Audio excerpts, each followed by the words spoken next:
Hello everyone. So friends, welcome to Takshashila learning. सो आज day 8 है हमारे इस मिशन एसबीआई पीओ 2020 के क्रैश कोर्स के सीरीज के डिस्कशन का। और आज हम डिस्कस करेंगे रीजनिंग एबिलिटी के अंदर एक इंपॉर्टेंट पजल सेट। जैसा आपको पता है कि अगर आपने कभी भी प्रीवियस ईयर बैंकिंग पेपर देखा हो, चाहे किसी भी का भी एसबीआई आईबीपीएस का, तो आप देखेंगे आपको रीजनिंग सेक्शन के अंदर मेजोरिटी ऑफ क्वेश्चन जो है वो पजल में से देखने को मिलेंगे। चाहे वो देखिए फ्लोर बेस्ड पजल हो सकता है, मंथ बेस्ड पजल हो सकते हैं, एज बेस्ड पजल हो सकते हैं। तो काफ़ी डिफरेंट टाइप की पजल्स आते हैं और ऑलरेडी मैं आपके साथ कई बार इस तरीके के पजल्स के क्वेश्चंस डिस्कस कर चुका हूं। और आज मैं इसी तरीके का एक पजल सेट जो कि पिछले साल एसबीआई पीओ प्री 2019 के पेपर में आया हुआ डिस्कस करने वाला हूँ। तो आपको इसे ध्यान से देखना है इस वीडियो को। और जो भी अगर कोई डाउट होंगे वो आप इन द एंड आप मेरे को कमेंट करके पूछ सकते हैं। और आने वाले अपकमिंग वीडियोस के लिए, इसके अलावा एसएससी का भी अब आपको पता है नोटिफिकेशन आउट हो चुकी है, अगर आप उसका भी पेपर देने वाले हैं तो इसके लिए आप हमारे इस यूट्यूब चैनल को सब्सक्राइब भी कर लें और साथ ही साथ नोटिफिकेशन बेल को भी प्रेस कर लें। तो चलिए स्टार्ट करते हैं। जैसे आपको जानते हैं कि मैं एक फ्लोर बेस्ड पजल सेट आपके साथ डिस्कस करने वाला हूं। तो अभी तो मैं आपके साथ तीन ही क्वेश्चंस डिस्कस करूंगा। खैर एग्जाम में आपको इसमें से 5 क्वेश्चंस देखने को मिलेंगे इस तरीके के पजल टाइप में से, ठीक है। तो इसलिए आपको ज़्यादा से ज़्यादा पजल सेट की प्रैक्टिस करके जानी है, ताकि ऐसा ना हो कि आप कोई पजल सेट स्टार्ट करें सॉल्व करना और आप 3 से 4 मिनट का उसमें टाइम भी लगाए और इन द एंड आपका वो पजल सेट सॉल्व ना हो। तो ये आपको बिल्कुल ध्यान रखना है कि अगर आप किसी भी पजल को सॉल्व करने जा रहे हैं तो वो इन द एंड आपसे पूरा सॉल्व हो और आप पांचों के पांचों क्वेश्चंस को करेक्टली मार्क करें, ठीक है। तो ये फ्लोर बेस्ड पजल है। यहाँ पे मैं 10 पर्सन के बारे में इंफॉर्मेशन गिवन है जिनका नाम है JPQRSTGUV एंड एक्स, जो कि 10 फ्लोर बिल्डिंग में रहते हैं। Such that ground floor is numbered as 1, ठीक है। Just above the floor is number 2 और इसी तरीके से top most floor is number 10। तो इस तरीके से ग्राउंड फ्लोर जो है वो नंबर उसे दिया गया 1 और इस तरीके से 2 3 4 5 करते हैं ऊपर 10 तक, ठीक है। आगे बात करते हैं, but not necessarily in the same order, यानी जिस ऑर्डर में हमें इनका नाम गिवन है, जैसे JPQRST, जरूर नहीं कि इसी ऑर्डर में ही जो है ये पर्सन भी फ्लोर वाइज रहते हो, ठीक है। तो खैर ये तो आपको पता चल गया कि आपको इन 10 पर्सन को अरेंज करना है उनके फ्लोर के अकॉर्डिंग।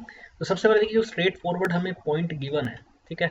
जो भी आपको स्ट्रेट फॉरवर्ड चीज़ें गिवन होती है आप उन्हें सबसे पहले यूटिलाइज करें, यूज करें। अब जैसे यहाँ पे गिवन है कि P lives on the 5th floor, तो देखिए अभी स्ट्रेट फॉरवर्ड पॉइंट है तो आप इसे यूज कर सकते हैं। तो सीधा 5th फ्लोर पे आप इसे मार्क कर दें क्योंकि P lives on the 5th floor, ठीक है। फिर हमें गिवन है कि only 3 person live between P and B। तो देखिए हमारे पास दो सिनेरियो पॉसिबल है इस केस में, ठीक है ना, क्योंकि ये तो मैं क्लियरली गिवन है कि P जो है वो 5वें फ्लोर पे रहता है और 3 पर्सन का या 3 फ्लोर्स का गैप है P और V के बीच में।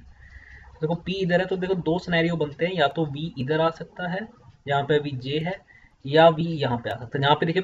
खैर मैंने तो आपके सामने पूरा सॉल्यूशन रख दिया है, लेकिन जब आप एग्जाम टाइम पे सोल्व करेंगे तो दो पॉसिबिलिटीज लेके चलेंगे। एक V फर्स्ट फ्लोर पे और दूसरा आ जाएगा ये 9th फ्लोर पे, ठीक है। आगे चलते हैं।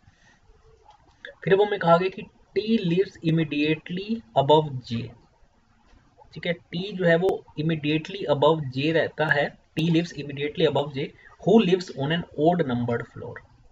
तो देखो अब 10 फ्लोर की बिल्डिंग है तो इसमें ओड फ्लोर कौन कौन से हैं, 1 3 5 7 और 9। लेकिन हमें ये ध्यान रखना है कि जिस भी फ्लोर पे जे बैठेगा उसके जस्ट ऊपर कौन आएगा, टी आएगा, ठीक है ना। तो T lives immediately above J who lives on an odd number floor. चलिए इसके केस में भी देख लेते हैं कौन कौन सी पॉसिबिलिटी बन रही है। तो जे जो है वो ओड नंबर फ्लोर पे रहता है। तो देखो अब अब जब ये वाला जो सिनेरियो अगर हम देखें जो एक्चुअल आंसर है, तो उसके इसमें देखिए फर्स्ट फ्लोर पे तो नहीं आ सकता, उस पर तो ऑलरेडी बी बैठा हुआ है, ठीक है। तो या तो देखो जे कहाँ पे आ सकता है, जे आ सकता है थर्ड प्लेस पे, ठीक है। जे अगर इधर आ जाएगा तो जस्ट इसके ऊपर टी आ जाएगा, ठीक है। फिर अगेन पांचवे पे तो आ नहीं सकता क्योंकि पांचवे पे तो ऑलरेडी पी बैठा हुआ है।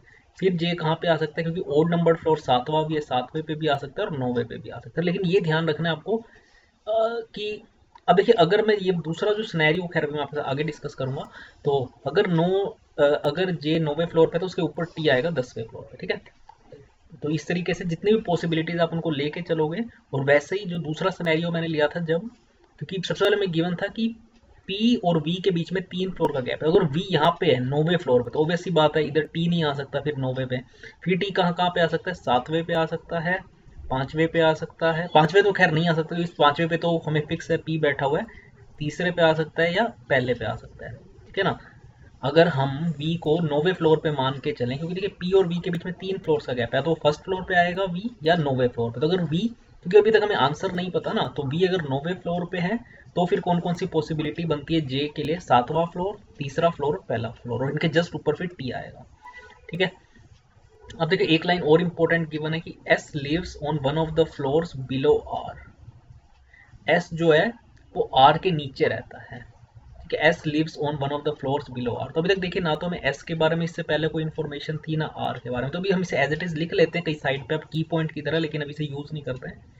फिर हमें कहा गया कि number of person live between J and P is same as number of person live between T and R. ठीक है, इसको भी देखिए अभी जे और पी, अगर आप देखेंगे यहाँ पे जे और पी, ठीक है, अभी भी लेकिन देखिए हमें जे की पोजीशन के बारे में इसलिए क्योंकि नहीं पता तो अभी इसे भी रहने देते हैं। फिर हमें कहा गया कि there is only one floor in between U and X. ठीक है, फिर W lives on an odd numbered floor.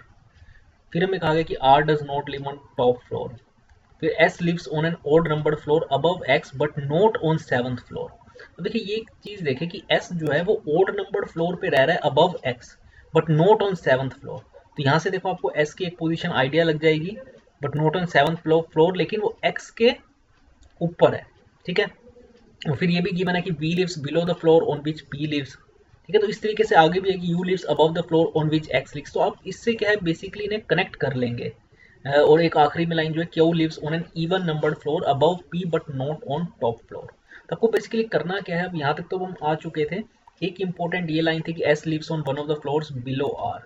ठीक है, तो आर जहाँ पर भी आप पहले देखो, अभी आर के बारे में अभी तक तो हम इसे यूज नहीं कर पाए क्योंकि आर के हमें पोजीशन नहीं पता, लेकिन ये है कि एस जो है वो आर के नीचे है। ठीक है, फिर number of person living between J and P, क्योंकि देखो हमें पी का तो पोजीशन पता है, P lives on 5th floor. तो जे और पी के बीच में जितना गैप है उतना ही टी और आर के बीच में होगा। ठीक है, और हमें यह भी पता है कि टी जो है उसको जस्ट जे के ऊपर होना पड़ेगा। तो अगर आप यहाँ पे देखें कि जे एंड पी, मैं एक बार इसे रब कर देता हूँ। पी का तो देखो कंफर्म था, और अब क्योंकि जे को ओड नंबर फ्लोर पे होना था तो इधर भी नहीं हो सकता फर्स्ट पे भी। अगर जे को देखिए हम इधर रखते हैं और जे के जस्ट ऊपर टी आएगा, तो जितने का गैप इन्होंने कहा है कि पी और जे के बीच में उतना ही टी और आर के बीच में भी होगा। अगर टी इधर है तो आर इधर हो जाएगा, और आर के नीचे एस को भी होना ही हमें क्लियरली इस लाइन में गिवन है कि S lives on one of the floors below R. फिर हमें एक चीज गिवन है कि there is one floor between U and X, और W lives on an odd number floor. अब देखो धीरे धीरे आपके ओड नंबर फ्लोर्स फिल होते जाएंगे। वी का भी अब हमें यहाँ पे जैसे कंफर्म हो गया था, तो या तो एस 3rd प्लेस पे आएगा या 7th प्लेस पे आएगा। फिर हमें ये भी गिवन है क्योंकि एक फ्लोर का गैप है उसे भी हमें यूज करना है। तो ऐसे करते करते वी को जो है वो पी के नीचे रहेगा। पी अगर 5th फ्लोर पे है अगर आप देखेंगे तो वी को नीचे होना पड़ेगा, ये तो खैर है ना। तो इस तरीके से जो है आपका एक एक करके आप सारे जो कैंसिल आउट करते रहेंगे जितने भी केसेस बन रहे हैं। अब यहाँ पे मैं आपको बता रहा था एक बारी, एक लाइन और इम्पोर्टेंट थी यहाँ पे कि देर इज ओनली, ठीक है ना, R does not live on top floor. R भी टॉप फ्लोर पे नहीं रह रहा, ये भी इम्पोर्टेंट है। और V lives below the floor on which P lives. अब देखो पहले ये चीज एक बार देखो मैं आपको कनेक्टिंग करके बताता हूँ क्या होता है कि हम जल्दी जल्दी पजल सोल्व करने की कोशिश करते हैं। यहाँ पे जो हमें पहले गिवन था कि पी 5वें फ्लोर पे रह रहा है और 3 पर्सन का गैप है पी और वी के बीच में, लेकिन तब हमें दोनों पॉसिबिलिटीज लेके चलने पड़ रही थी। वी को एक बार हमने ऊपर भी रखा नीचे भी, लेकिन जब ये आगे आखिरी लाइन में आप देखोगे सेकंड लास्ट लाइन में हमें गिवन है कि V lives below the floor on which P lives. तो वी जब नीचे की तरफ रह रहा है तो ऑब्वियसली बात है, और 3 का इनके बीच में गैप भी है, तो हमारे लिए ईजी हो जाएगा पी और वी की पोजिशन को आइडेंटिफाई करना। अगर P इधर है तो वैसे होता है 3 का गैप लेके V इधर आ जाएगा। ठीक है ना, फिर हमारी दो पॉसिबिलिटीज जो अभी तक हम लेके चल रहे थे स्टार्टिंग में वो हमारी फिर खत्म हो जाएगी। फिर उसके बाद हमें गिवन है कि T जो है वो इमीडिएटली अबव J है जो कि ओड नंबर्ड फ्लोर पे रहता है। तो देखो ओड नंबर्ड फ्लोर्स हमारे कौन कौन से थे, 3 था, 7 था और 9 था। और फिर मैंने आपको आगे खैर पजल बताया था कैसे सोल्व करना है। J का हमने सारी पॉसिबिलिटीज रख के देखी, और इन द एंड आप देखोगे कि आपके पास एक ही फाइनल जो केस है वो बचेगा, ये वाला। ठीक है, तो आप खुद से करके देखना, मैंने आपको एक आइडिया दे दिया। जैसे पी और वी का जो हम पहले 2 केस लेके चल रहे थे, अगर हम पूरी पजल पढ़े तो हमारा ऑटोमेटिकली इन्होंने नीचे जाके हमें क्लियर कर रखा है कि वी जो है वो पी के नीचे ही है। थोड़ा सा एक बार आप पजल को जल्दी से एक बार गो थ्रू कर लिया करें मोटा मोटा, तो आपके लिए ईजी हो जाएगा। फिर आपके कुछ जो पॉसिबिलिटीज है वो कैंसिल आउट हो जाएंगे। अब जैसे क्वेश्चंस कैसे आते हैं, स्ट्रेट फॉरवर्ड है कि how many person lives between W and S. तो W और S के बीच में कितने लोग रह रहे हैं, तो आप देखेंगे W इधर है, ठीक है, ये W है और ये S है, तो इसके बीच में कितने लोग रह रहे हैं, 3 लोग रह रहे हैं, यानी बी ऑप्शन, ठीक है।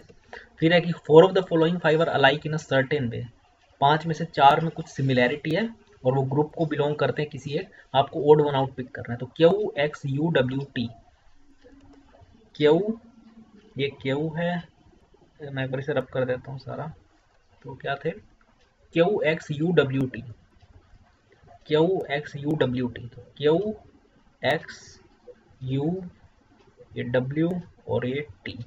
तो आप देखिए आपको दिखाई देगा कि इन 5 में से 4 ऐसे लोग हैं जो कि इवन नंबर्ड फ्लोर पे रह रहे हैं, 2 4 8 और 10।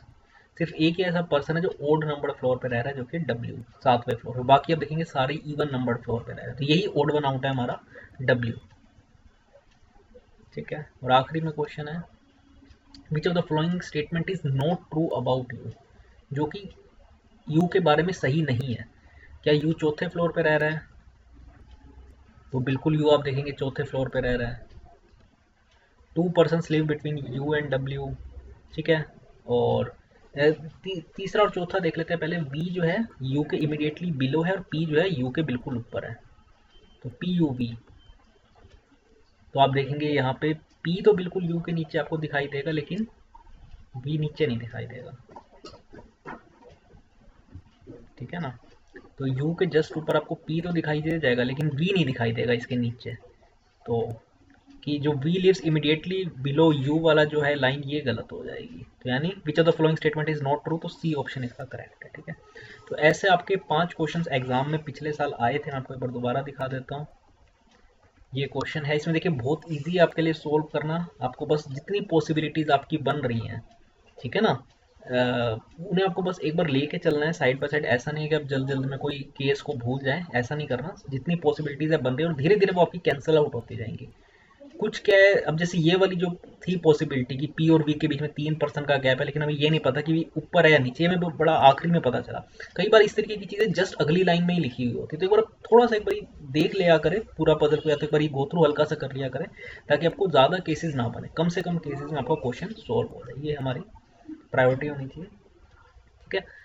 तो ये थे हमारे पजल पर बेस्ड एक वीडियो। इससे पहले देखिए मैंने बहुत सारे पजल्स की वीडियो लाया हूँ, इसीलिए आज अपने पजल को मैंने आपके साथ ज़्यादा डिटेल में नहीं डिस्कस किया, क्योंकि मैं पहले बहुत सारी वीडियोस में लाया हूँ, तो आप प्लेलिस्ट में जाके सर्च करके ज़रूर देख लें, ठीक है। इससे पहले भी, और ये आज हमारी 8वीं वीडियो है, 7 वीडियोज़ ऑलरेडी मैं आपके साथ इस सीरीज़ के अंदर कवर कर चुका हूँ, तो उनको ज़रूर देखिएगा, ठीक है। कोई डाउट है तो आप मेरे से पूछ सकते हैं इसके बाद भी। और अभी 2 और वीडियोस पेंडिंग है, जिसमें एक दिन मैं आपके साथ इंग्लिश का एक RC का पैसेज डिस्कस करूंगा, रीडिंग कॉम्प्रीहेंशन का, और आखिरी दिन लास्ट मिनट टिप्स डिस्कस करेंगे, ठीक है ना। तो आप इसी तरीके से बने रहेगा हमारे साथ, और वीडियो देखने के लिए बहुत बहुत धन्यवाद आपका, और चैनल को ज़रूर सब्सक्राइब कीजिएगा।